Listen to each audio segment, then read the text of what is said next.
Welcome to Toy Business Unboxed, your gateway to the secrets of the toy industry. Here, Jason Shea, a toy entrepreneur and expert in the field. Every product we develop is really inspired by some of the real life experience that we have with our son.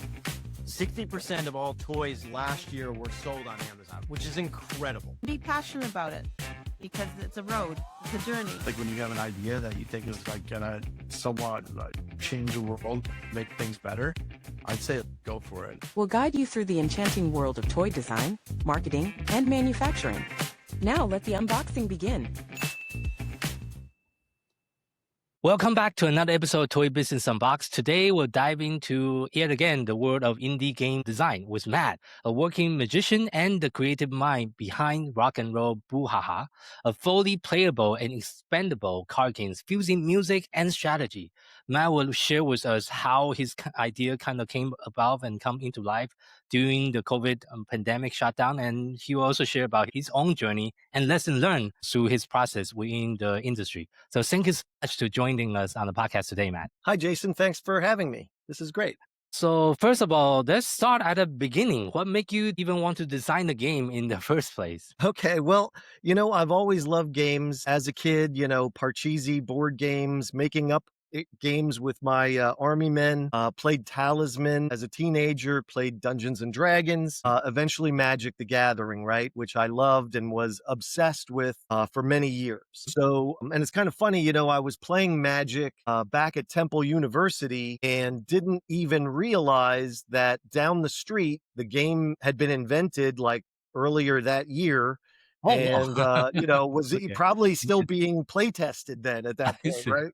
So that was pretty wild, but really loved the game and have always been into gaming and had a, some of the guys in my game group, I've been gaming with them for like 30 years now. Oh, wow, okay. Occasionally we've designed games. A buddy of mine and I, designed our own Magic set. Mhm. So, if Wizards of the Coast is listening, call me.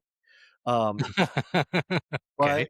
But, what happened was it started back in sometime around 2008, 2009. Okay. I read an article in a music magazine. It might have been Paste magazine or Rolling Stone. And it talked about the new president at EMI Records. Okay. Mhm. And he challenged his staff. He said, hey, digital downloads aren't going away and CD sales are, tapering off. So he challenged his staff and said, how can we promote music in both a physical form and a digital one?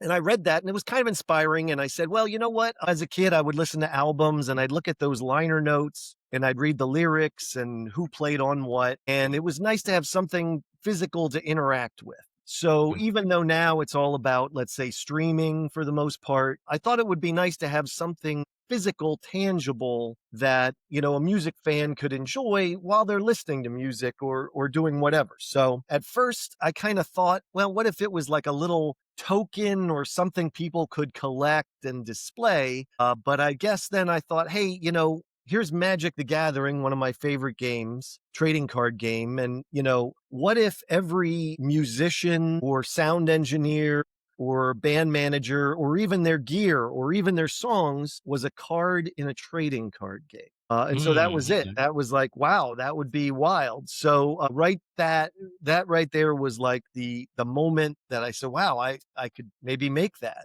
Okay. I see. Okay. And so, that's 2009. So I took some index cards and cut them in half and kind of made up, just hand drawn a few cards. The first one I did was a guy named Jim James from My Morning Jacket. I was a fan. Now, of course, I can't use him in the game. I would need his permission to use his name and likeness, but that was my first card that I drew. And eventually I had enough where I took it to my game group and I said, hey guys, let's give this a try. And let's see how this works out. And they were nice enough to play it and give feedback, what's working, what wasn't. It was a much different game at that time. It was a lot simpler and maybe didn't have as much of, let's say, the game balance that it does now. But so every once in a while for many years, I would kind of jot little notes down and think about it and what might change. But then, and I think this is true for a lot of people, then in 2020, a kind of unprecedented COVID lockdown, right? Suddenly everything shut down. And, suddenly I had a lot more time on my hands. I didn't have the commute. So, working at home, the kids didn't have their club sports or their activities, not a lot of social stuff. And I'm a somewhat working musician, so there were no gigs either. So I had a lot of time on my hands. And after I sort of got it out of that stupor of just watching CNN all the time, for like a month, Yeah. I said, hey, let's work on the game. So my Yeah. family and I, we were playing a lot of games at home or occasionally with friends, with masks on some of the time. But then, I just kind of started fleshing out what it might look like and took some time. But during that lockdown, I really kind of came up with maybe I was like 80% there or something Okay. like that. Right. Yeah. Yeah. And then, as the lockdowns were kind of lifted, I met up with one of my best buddies. I play tested with him just a bunch. We were doing it, every week for quite some time. I had another friend who had a game store close by. So I'd arranged to meet people there and we play in the store. And I'd listen to them, hear the feedback, take a lot of notes. I'd a lot of times incorporate their ideas into the game or at least take inspiration from them and kind of put my own spin on it. Yeah. But it's been great to have a kind of a diverse group of gamers who were the original play testers. And of course, since that time, a lot of people have played it. And, I maybe no longer consider people game testers, as you're just buying it and playing it. But those original guys, I've kind of honored them. The venues in the game are all named after them. Oh, really? Okay. Oh, Okay. yeah. I see. Yeah. Nice. The original 12 guys or so, are memorialized there. Mm-hmm. I see. And throughout this process, how long does it took you from idea to actually have like a working final copy of the game? Well, it was like a gradual process, right? The idea came along in 2009-ish, but that's so long ago that I don't remember the exact year even, right? But then till final product where, after playtesting and it's on sale, it was July of 2024 that I put it on the Game Crafter. And then even after that, there was a little tweaking. I put it up there, but I also attended Metatopia in Morristown, New Jersey, which was great. Played a bunch of other games, talked to a bunch of game designers, and they played my game. And, I actually listened to some of their feedback and said, oh, I got to make a few tweaks. Unpublished, put it back up a few months later with the kind of what they said in mind, because I think they were right. You got to kind of be able to give up some of your, ideas you're holding on to and to make for a better product. So, and then, re-release earlier 2024 and, promoting it since that time. But, you and I met in Origins where I had a booth, promoted it there, sold a bunch of copies, made a lot of good contacts and plan to continue that into the future. I see. Because you're also a musician, not just a game designer. How would you say your music background really influenced your design process as well? Well, a lot of my musical experiences are, incorporated into the game somehow. Oh, I started playing the saxophone as a kid. Then I played the guitar as a teenager in the jazz band and chorus in high school. I have a music degree from Temple. And to this day, I'm still playing. I play with a band, called the Pete Eric Band. I will do pit orchestras occasionally. And I also play in the church praise band. I So see. all of those things I tried to, just various things went into the game. I have some cards here, so I'll give you a few examples. Yeah, please. So here's the first one is, if you can, there's some glare. It's called Merch Table, right? And so this is that idea that, if you were in an unsigned band, a lot of times you'll go play somewhere and you have to have one of your friends, sit at the table and sell your T-shirts and your stickers and all that stuff. And that's always a fun experience. Here's one called Noise Ordinance. This card was inspired by a true story. Back when I was maybe early 20s, I was playing with this kind of hard rock metal band, and we were literally playing in a garage. Yeah. And it was getting a little later and was pretty loud. So I see where it's going. I see at the side door, Yeah. an older lady from down the street shows up. She has her house coat and her curlers in. Yeah. And she proceeded to, yell at us that, she has to go to bed. She Loud. can't sleep because we're too loud. Now, in her defense, we were pretty loud and it was probably after 9 o'clock. Yeah. So I did feel kind of bad, but Yeah. she inspired, a card in Rock and Roll Brouhaha. I see. And, I see. Yeah. I'll give you another example. I haven't done this yet, of course, because it's pretty fresh, but, Yeah. maybe about a month ago or so, there was the Coldplay Kiss Cam incident where the Oh, two okay. people were on the Kiss camera at the concert, Yeah. and turns out they were having an affair.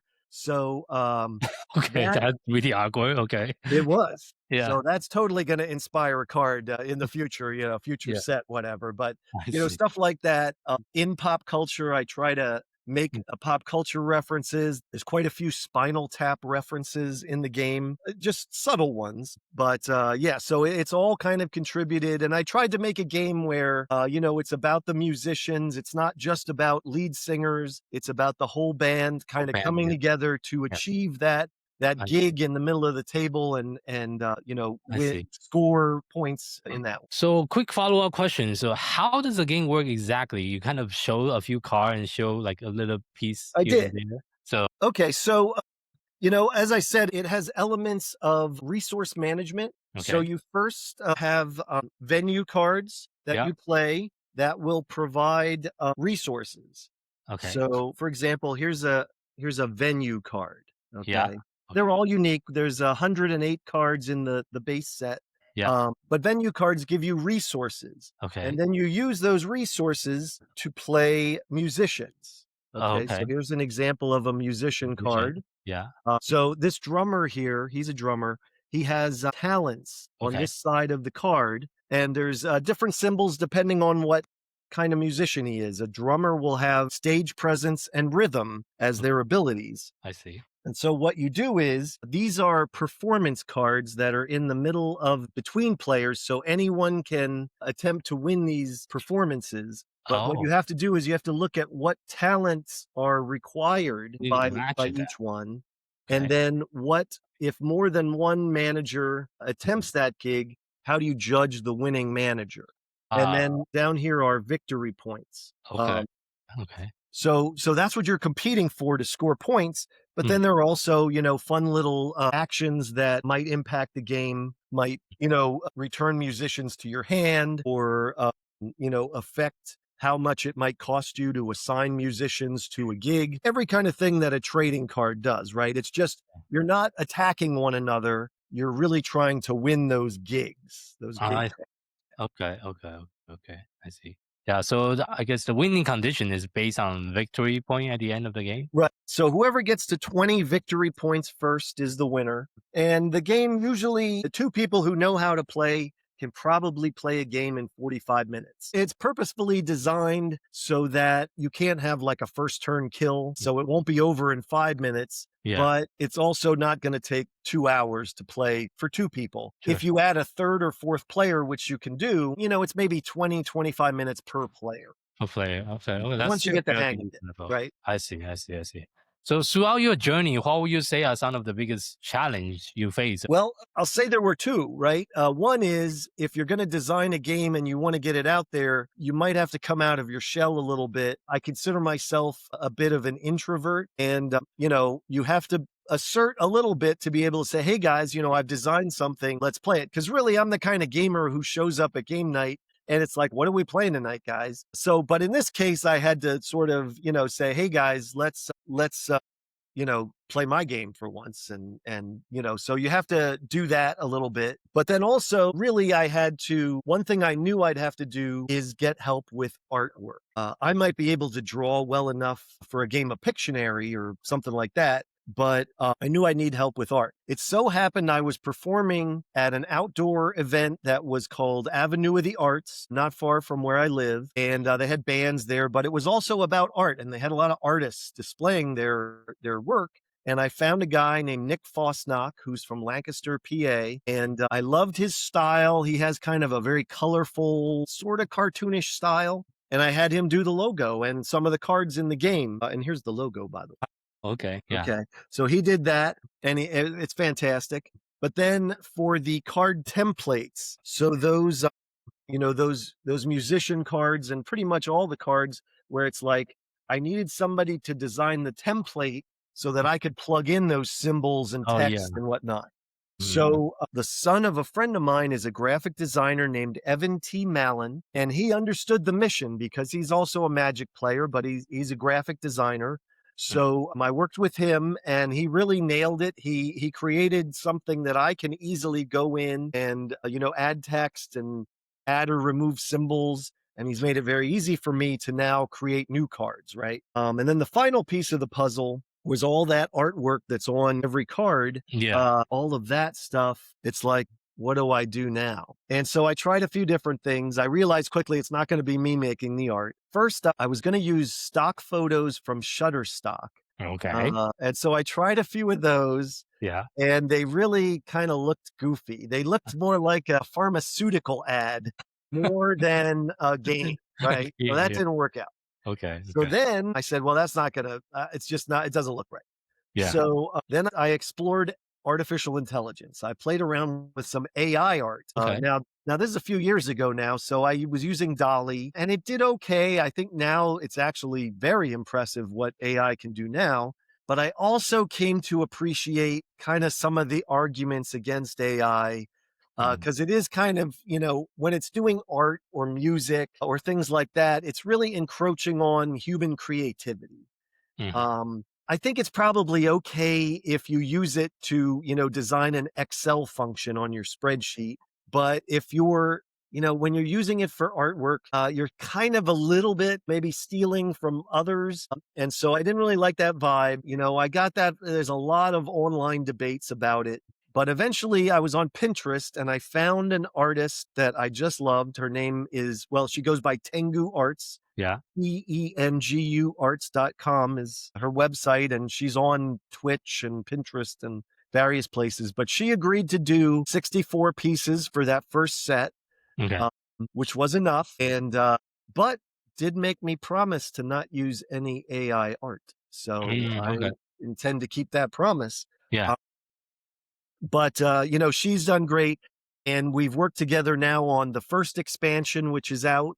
And then, she's already done art for the one I'll release in November and for the one next year. And I'm so in love with the art that it's become an integral part of the game to the point where, I'll ask her for something and she'll send it and it will affect like the game mechanic. Like I'll change it just because I'm so inspired by, what's on the card. I see. Okay. That makes sense.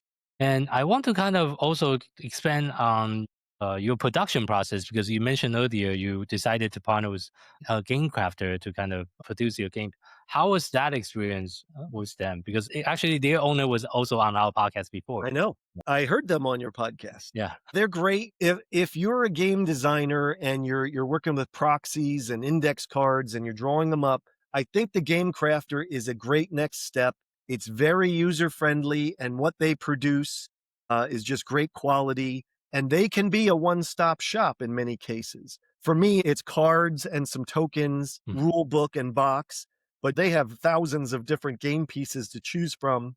And they can do board games as well. So they can do a board and it's just great and a very easy user interface. Full disclosure, I did probably 6 or 7 prototypes where I just ordered like 18 cards just to see how that would look. The art, with the finished art. And I ended up having to play around a little bit because there's what's known as bleed, where, if you send them an image, some of that image is getting cut off, right? When you make a card on the edge. Yeah. And then it also might shift a little bit. So you have to kind of account for that in your design. But yeah, they're so easy to work with once you kind of get the hang of it and pretty quick turnaround time. Like I said, I did prototypes for something that's cheap. You can do like expedited and have it in a few days. But even if you don't, for me, their turnaround is maybe like 2 weeks, 3 weeks, Well, especially in the prototyping phase, I think that's definitely a Sure. choice. Yeah, because it's not a big deal if it's like, well, it costs, $12. I can double that and have it in a few days. I'll probably take them up on that.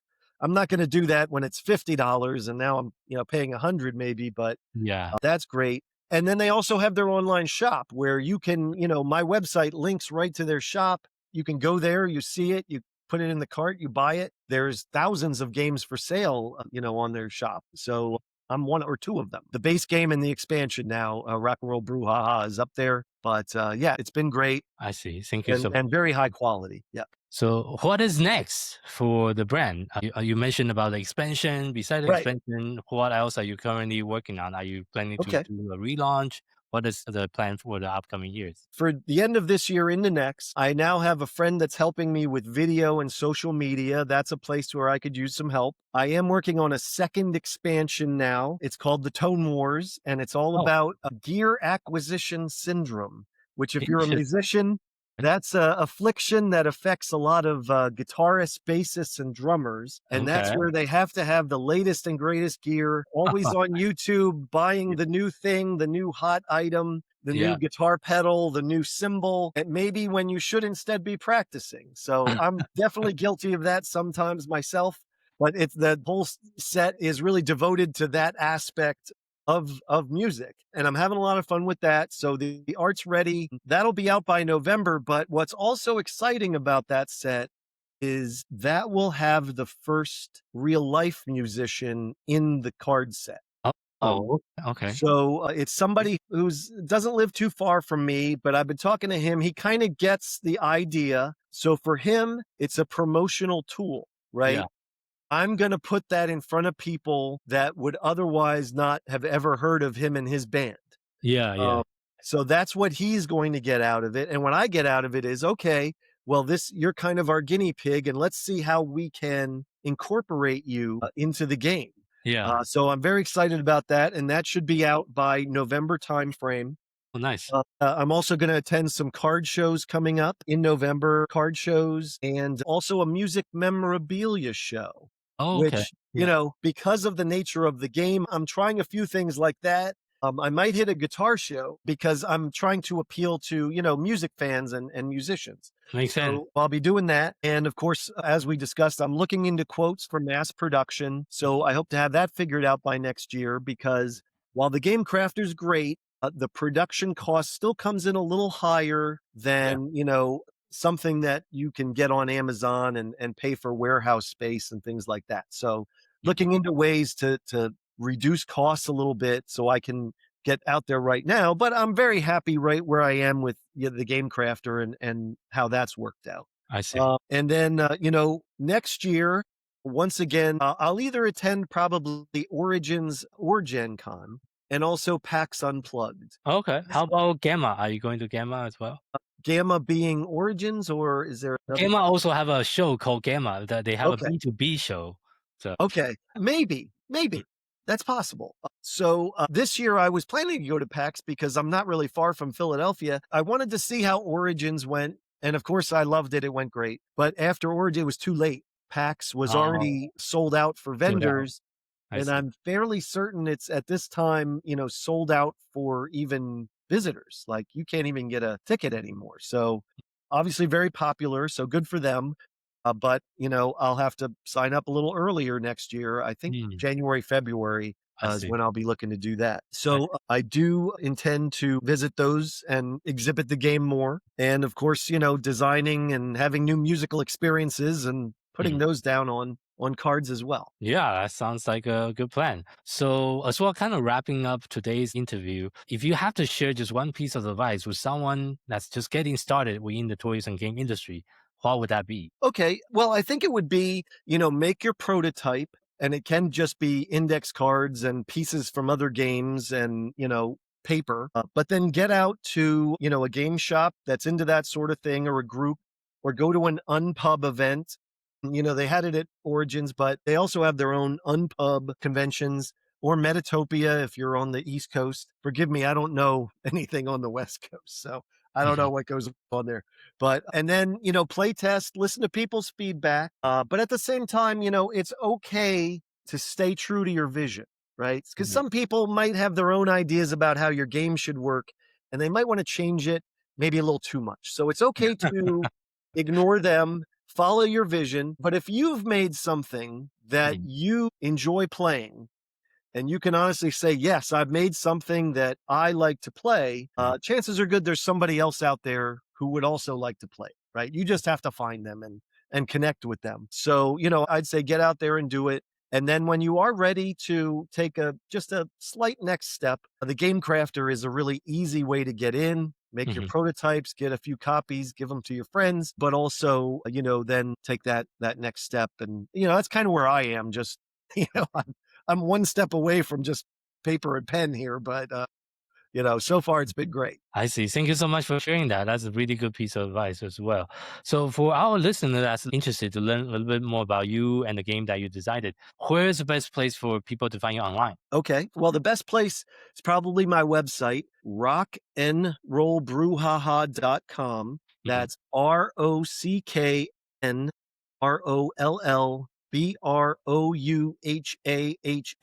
Rockandrollbrouhaha.com.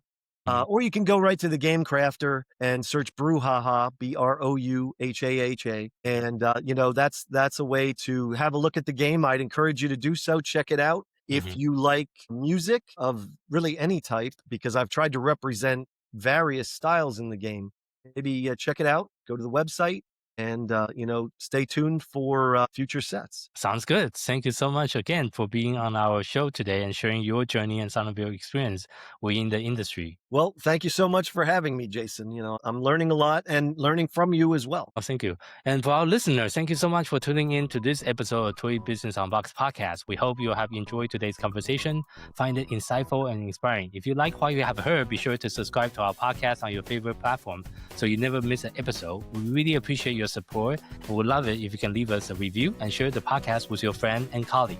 For more resource tips and the latest updates within the toys and game industry, visit our website at toy-launch.com. Join the conversation and connect with us on social media using hashtag ToyBusinessUnboxed. We'll love to hear your feedback and suggestions for future episodes. Until next time, keep innovating, keep creating, keep bringing joys to toys. This is Jason Shea signing off on the Toy Business Unboxed podcast. We'll see you in the next episode. Thank you so much, everyone.